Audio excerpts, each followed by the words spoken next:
देखो, following table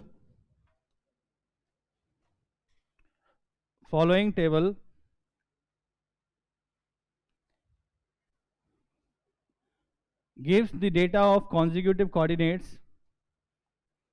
Following table gives the data of consecutive coordinate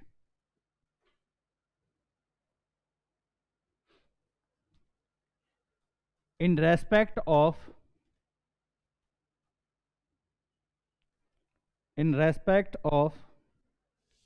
a closed traverse A B C D A. A B C D A. चलिए table बनाइए।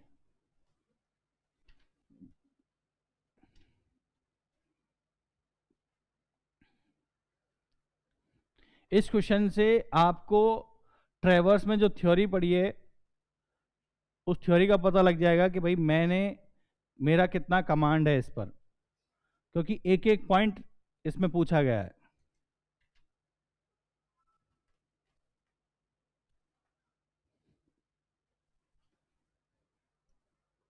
लिख लिया?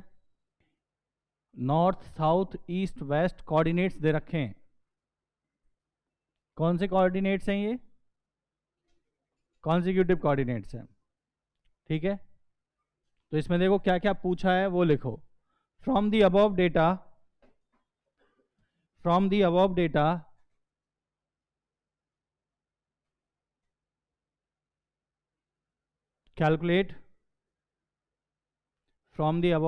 calculate first one, magnitude and direction of closing error. Magnitude and direction of closing error.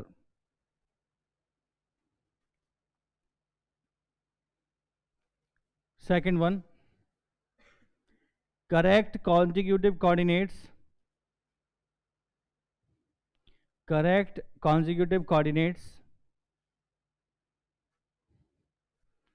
of station B. ठीक है। Third one, independent coordinates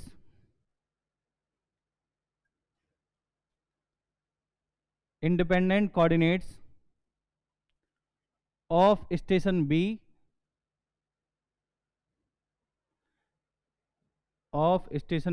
if those of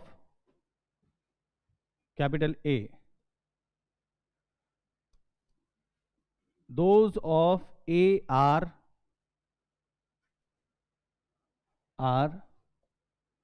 देखो 250 north, 200 south, sorry east.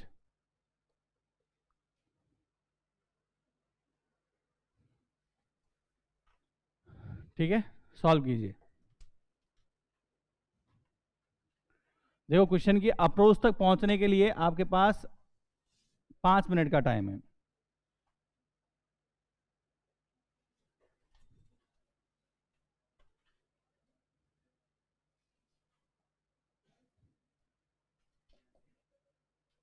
आवाज मत कीजिए, अपना क्वेश्चन सॉल्व कीजिए बस।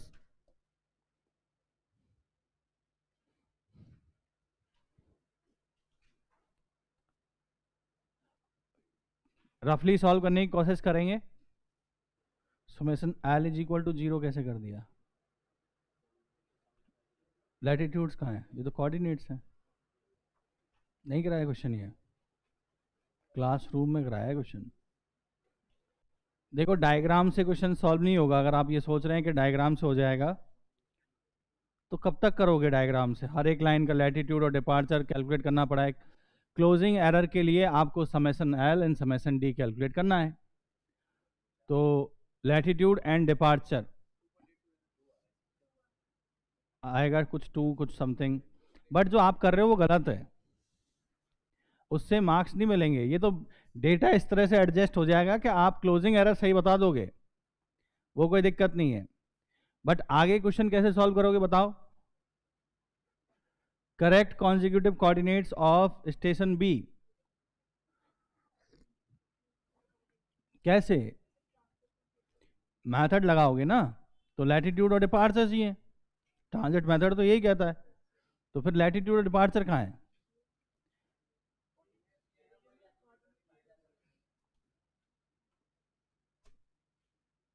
हाँ कुछ थोड़ा बहुत ठीक किया है बट गलत है।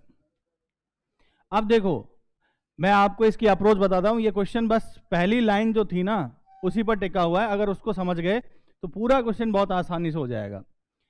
पहली लाइन में क्या लिखा है इसने, क्या है ये, और मैंने कल क्या बताया था, कॉन्जिक्यूटिव कोऑर्डिनेट्स क्या होते हैं?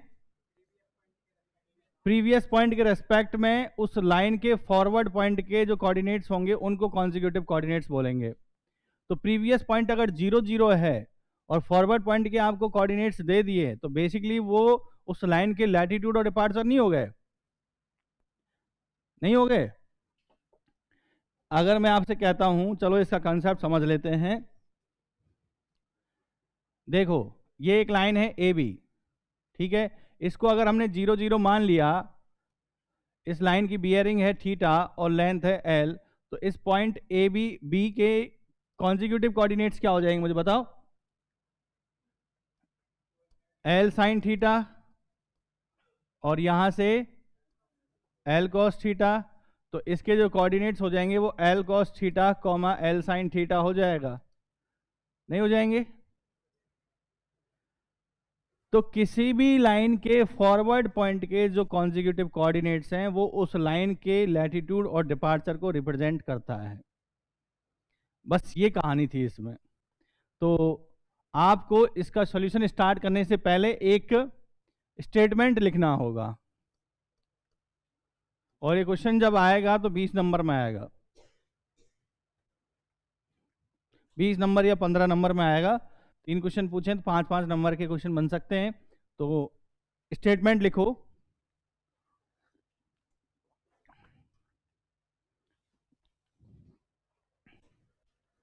स्टेटमेंट लिखेंगे यहां पर, the consecutive coordinate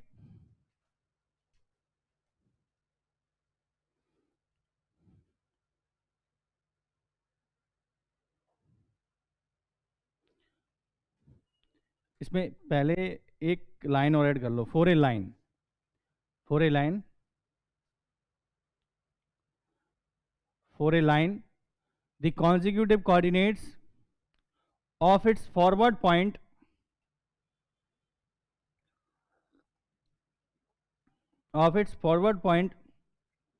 represent the latitude and departure of this line,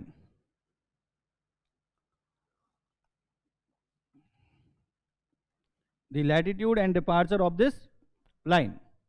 तो आपको अब क्या करना है, यहां पर आपको लाइन, लैटिट्यूड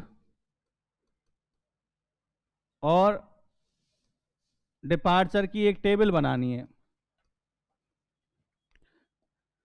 तो लाइन कौन कौन सी हैं देखो, A B, B C, C D, E थोड़ी ना है इसमें, नहीं, डी है।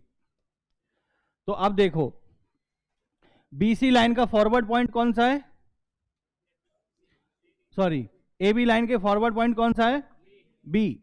तो बी के जो कॉन्जिक्यूटिव कोऑर्डिनेट्स हैं वो ए बी लाइन के लैटिट्यूड और डिपार्चर को रिप्रेजेंट कर रहे होंगे। नॉर्थिंग मतलब नॉर्थ और साउथ को लैटिट्यूड बोलेंगे और ईस्ट और वेस्ट को डिपार्चर बोलेंगे। नॉर्थ साइड जब लैटिट्यूड होता है तो वो कैसा होता है, पॉजिटिव। साउथ साइड जो लैटिट्यूड होता है वो कैसा होता है, नेगेटिव। ईस्ट साइड जो डिपार्चर होता है वो कैसा होता है, पॉजिटिव। और वेस्ट साइड जो डिपार्चर होता है वो नेगेटिव। तो साइन साथ में लिख लेंगे। तो अब यहां पर ए बी का लैटिट्यूड क्या हो जाएगा, बी के नॉर्थ या साउथ, देखो साउथ दे रखा है, नॉर्थ है पॉजिटिव 200.25। चलो टेबल कंप्लीट करो। हाँ,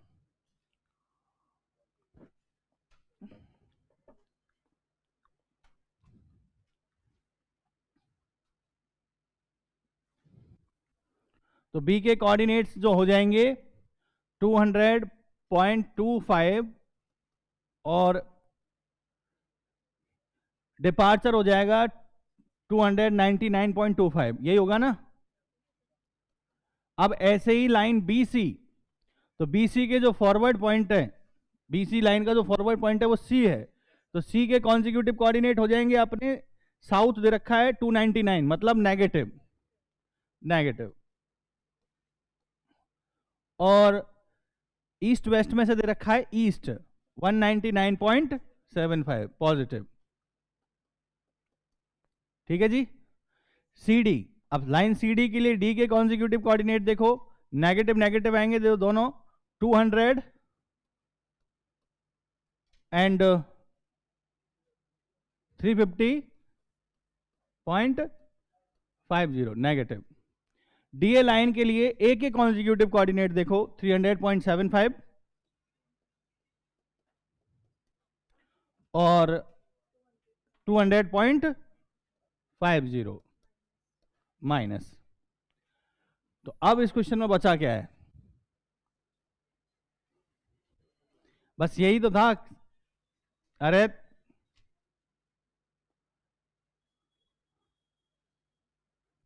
साइलेंट कर लो इसको। तो समेसन L कितना हो जाएगा बताओ मुझे, +2, जो भी इसने यूनिट दी है, मीटर सेंटीमीटर जो भी दे रखा है, यूनिट ले ऐसा तो कोई बात नहीं, कुछ ना कुछ यूनिट कंसीडर की होगी इसने। डिपार्चर -2, बहुत इंपॉर्टेंट क्वेश्चन है ये, क्योंकि इस क्वेश्चन में ऑलमोस्ट ट्रैवर्सिंग का सारा कंसेप्ट आ रहा है, कॉन्जिक्यूटिव कोऑर्डिनेट से और बैलेंसिंग तक। ठीक है, तो अब यहां से फर्स्ट क्वेश्चन का हम जवाब दे सकते हैं। नाउ क्लोजिंग एरर,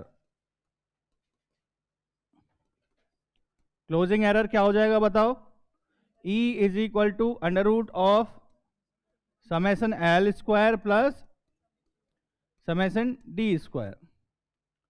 तो नाउ ये है आपका 2 स्क्वायर प्लस -2 स्क्वायर, आंसर आएगा 2√2 यूनिट्स।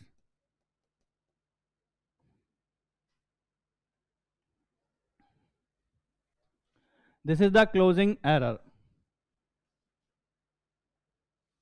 ठीक है, इसी के साथ साथ बियरिंग भी पूछी थी क्लोजिंग एरर की,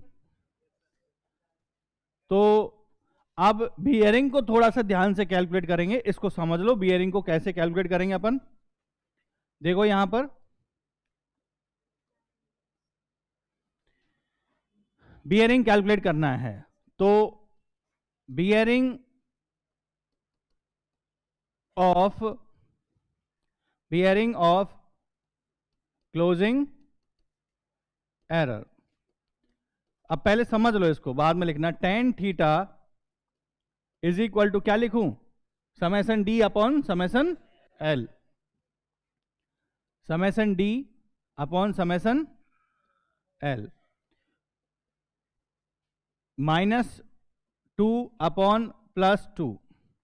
बात समझने की है कि यहां पे जो वैल्यू आएगी वो -1 आएगी, और इस हिसाब से थीटा की दो वैल्यू आएंगी 0 से लेके 360 में। tan थीटा दो क्वाड्रेंट में कैसा होता है, नेगेटिव होता है, एक तो सेकंड क्वाड्रेंट में और एक फोर्थ क्वाड्रेंट में, फर्स्ट और थर्ड में वो पॉजिटिव होता है।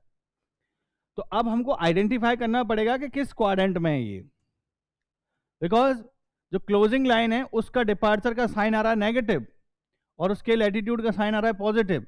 तो ऐसा कब होता है, जब लैटिट्यूड पॉजिटिव और डिपार्चर नेगेटिव होता हो। किस में हो जाएगा, नॉर्थ वेस्ट क्वाड्रेंट में, नॉर्थ वेस्ट क्वाड्रेंट में north side latitude positive, west side departure negative हो जाएगा। तो इस वजह से या तो आप आइडेंटिफाई करके इसमें दो वैल्यूज कैलकुलेट कर लो और इसमें रिमार्क लगा दो कि क्लोजिंग लाइन जो है it lies in north west quadrant, और उस हिसाब से क्या आ जाएगा, आपका आंसर आ जाएगा। या फिर आप विदाउट कंसीडरिंग द साइन आप इसकी रिड्यूस बियरिंग कैलकुलेट कर लो और क्वाड्रेंट साथ में बता दो कि क्लोजिंग लाइन कहां पे है। ठीक है जी, तो दोनों तरीके से जा सकते हैं। आंसर आ रहा है अपना tan theta is equal to -1। ठीक है जी, यहां से थीटा आएगा आपका, एक तो आएगा 90 + 45 135, एंड 360 में से 45 गए तो 315। ठीक है, यही वैल्यूज आ रही है। अब हम लिख सकते हैं for closing error summation D is negative and summation L is positive, so that the bearing of closing line is this one. नहीं समझ में आया? आ गया क्या? बताओ। दो वैल्यू कैसे आ रही है? tan इनवर्स करोगे तो दो वैल्यू क्या और भी ज्यादा आ जाएंगी। किसमें? उसमें तो केवल एक ही वैल्यू आ रही होगी, ये तो अपने को मैथमेटिकल कैलकुलेशन करनी है। ठीक है, तो 135 पर रख के देखो कितनी वैल्यू आ रही है, -1, और 315 पर रख के देखो, यही तो गड़बड़ी हो जाती है इस क्वेश्चन में, -1। तो इसलिए दोनों को आइडेंटिफाई करना है, दो वैल्यू आएंगी हमेशा 0 से लेके 360 में। चाहे आप ट्रिग्नोमेट्रिकल कोई सा ही पैरामीटर कैलकुलेट कर रहे हो, चाहे साइन थीटा हो, कोस थीटा हो, कोसेक थीटा हो, जो भी कैलकुलेट करोगे 0 से 360 में उनकी वैल्यू जो आएंगी दो ही आएंगी हमेशा, चाहे कोई सा ही कॉम्बिनेशन उठा लीजिए आप।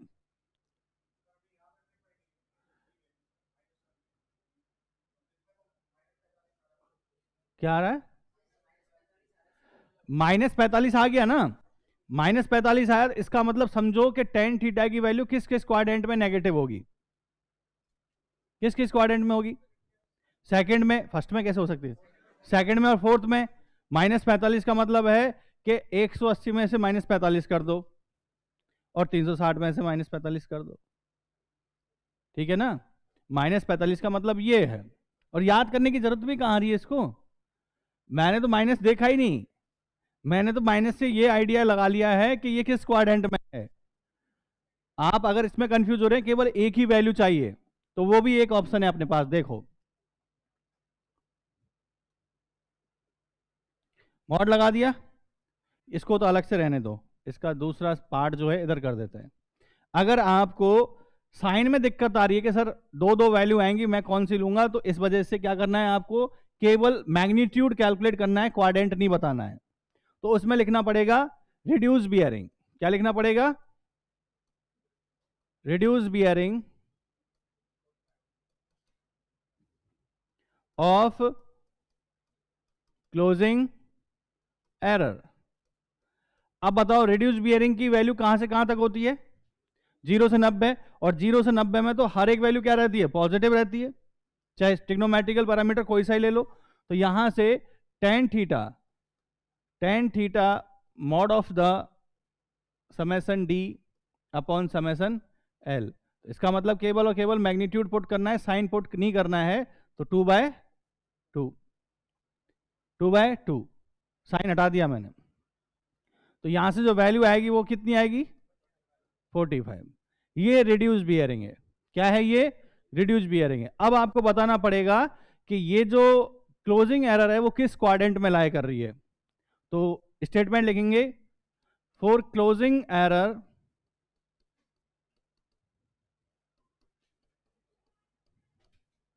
Latitude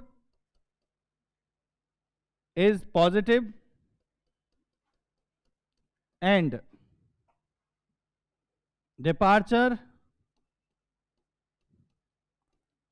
is negative, hence it will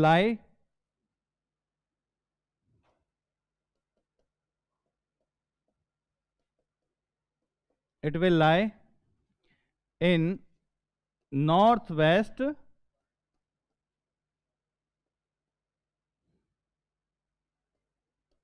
quadrant.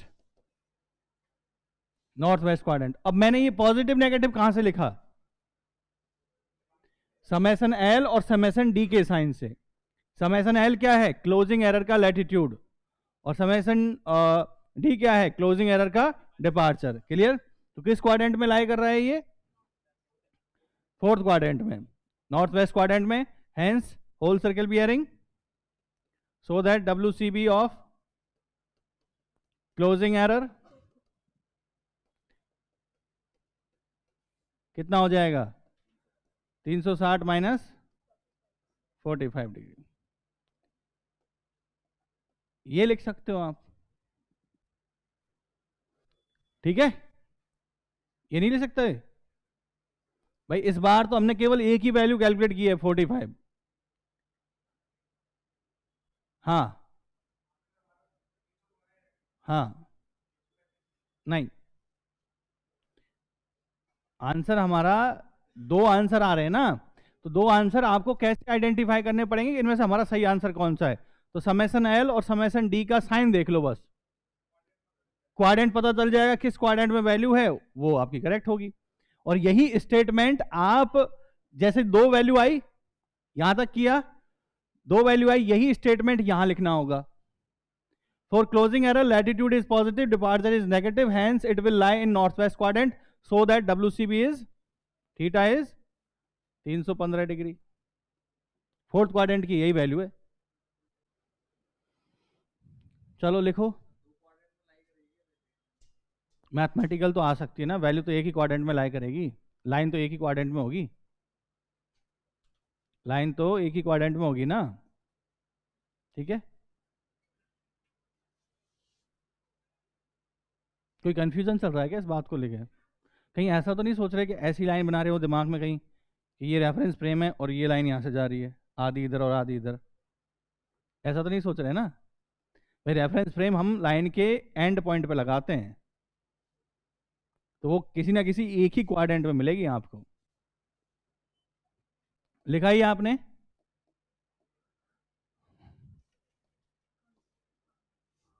चलो लिख लो एक बार। हाँ, 135 कैसे लिया है? ट्रिग्नोमेट्री नहीं पढ़ी क्या आप लोगों ने? अब सब ऐसा बहुत क्या कि 12वीं में पढ़ी थी उसके बाद ट्रिग्नोमेट्री यूज ही नहीं की कभी। बात मेन कंसर्न वही है ना, बेसिक कंसेप्ट्स की, कि आप जब भी मुझे ये बताओ, ये tan इनवर्स -1 करके देखो क्या आ रहा है, -45 आ रहा है। माइनस का भी एंगल होता है? नहीं होता है ना, तो +360 करोगे कितना आ जाएगा? 315 आ गया। वहीं से अगर, क्योंकि tan थीटा की वैल्यू नेगेटिव आ रही है, tan थीटा की वैल्यू क्या आ रही है? नेगेटिव आ रही है, तो कितने क्वाड्रेंट में tan थीटा नेगेटिव हो सकता है ये बताओ मुझे। तो दो क्वाड्रेंट में, एक तो आपका सेकंड क्वाड्रेंट और एक फोर्थ क्वाड्रेंट, ठीक है। सेकंड क्वाड्रेंट की वैल्यू हो गई आपकी 135 और फोर्थ क्वाड्रेंट की वैल्यू हो गई आपकी 315। आप तो केवल साइन हटा के पॉजिटिव वैल्यू से कैलकुलेट कर लो, क्वाड्रेंट तो ऑटोमेटिकली आइडेंटिफाई हो जाएगा समेसन एल और समेसन डी से। दूसरा भी तो तरीका बताया मैंने।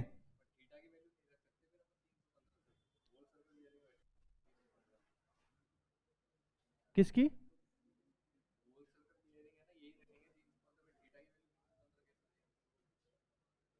थीटा की वैल्यू मतलब? मैंने इसका सॉल्यूशन लिखा है, tan theta is equal to -1 का सॉल्यूशन है, या तो इस पे -1 हो सकता है या इस पे -1 हो सकता है। तो इसका मैंने क्लैरिफिकेशन भी तो लिख दिया कि भाई हमारा जो रिजल्ट है वो सही ये होगा। हमारे पास दो वैल्यू आ रही है, दो ऑप्शन आ रहे हैं, तो इनमें से करेक्ट कौन सा होगा? मैथमेटिकल तो ये पॉसिबल है। अगर अगर मैं ये लिख देता, सही था क्या? ये अकेली ये वैल्यू लिख देता, सही था सॉल्यूशन? मुझसे जो इंटेलिजेंट बच्चा था ना, वो ये पूछेगा सर कि ये भी यहां पर भी तो नेगेटिव है, बताओ अब क्या करूं मैं, है ना। मैंने, चलो ठीक है, मुझे पता है 315 आंसर आना है, मैंने ये लिखा ही नहीं। फिर एक बढ़िया होशियार बच्चा आया, उसने मुझसे पूछ लिया कि सर यहां पर भी तो नेगेटिव है, ये क्यों नहीं लिया? tan थीटा की -1 वैल्यू तो इस पे भी आ रही है, फिर क्या करें? तो ये क्लैरिफिकेशन है कि हाँ भाई, tan थीटा अगर -1 है तो दो वैल्यूज के लिए tan थीटा -1 हो सकता है, 135 और एक 315 पर। तो अब हमारे क्वेश्चन के अकॉर्डिंग करेक्ट आंसर क्या होगा, उसका स्पेसिफिकेशन ये लिखा हुआ कि जो क्लोजिंग एरर है उसके लिए लैटिट्यूड का जो साइन है पॉजिटिव है, और डिपार्चर का साइन नेगेटिव है, इसलिए जो हमारी क्लोजिंग लाइन है वो फोर्थ क्वाड्रेंट में लाई करेगी, और फोर्थ क्वाड्रेंट की वैल्यू है ये, इसलिए मेरी होल सर्किल बियरिंग हो गई दिस वन।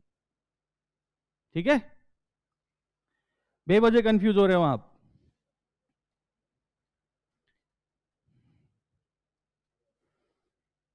क्लियर? लिख लिया ये? चलो अब सेकंड क्वेश्चन।